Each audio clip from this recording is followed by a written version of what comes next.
turon na may tempurado.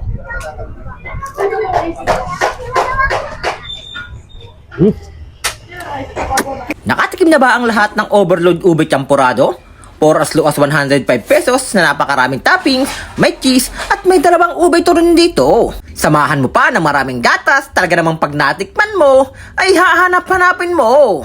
Dito nga lang yan kay JJ Licious Sweet Delights. Kaya kung nag-crave ka, ay tara, tikman na yan! Let's go! Ma'am, good morning!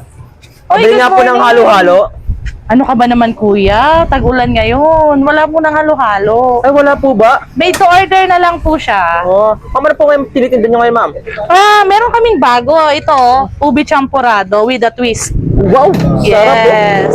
Meron kaming cheesy ube champurado na may milk powder. Yung Milk Boy size scramble. Yun. Patingin nga po, ma'am. Ito.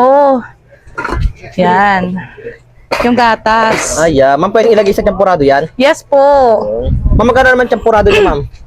80 pesos, 750 ml. May cheese na yon, mayroon na ring evap at saka itong gatas. Ano pa po mga bago nyo dito, ma'am?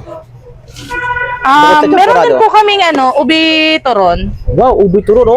Tagal ko nang hinahanap yan, ma'am. Dito ko lang pala matatagpuan. Yes, ubi cheese turon. Ma'am, ano kasi nga po pala kayo nag-open ulit dito, ma'am? Open po kami. Ngayon medyo maaga na kami nag-open. 10 a.m. hanggang 8 p.m. Tapo itong lokasyon niya, ma'am. Block 9, Lot 2, Phase E, Legion 2. Malapit siya sa Birita na Tulay, tsaka sa Super Health Center. Yun. Sige nga po, ma'am. Pa-order ako ng isang order nito, tsaka isang turon. Okay po. Sige Sige po, ma'am. Thank you, ma'am. At so, yun nga mga paps, na dito ulit tayo sa JJ Licious. Ito yung pinalag natin dati na na overload halo-halo. Pero dahil tag-ulan ngayon, meron siyang bago na yan cheesy ube overload with turon na tempurado.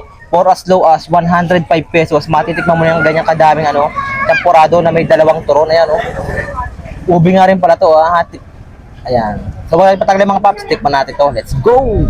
Tikman natin yung turon. Yan.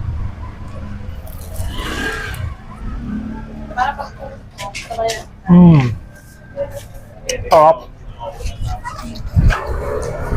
Ang tagal ko na naghahanap ng ganito ng ube turon. Dito ko lang pala ito matatagpuan sa sa JJ Licious. Ayan. Nakaka-addict din itong mga ito. Mga pagkain,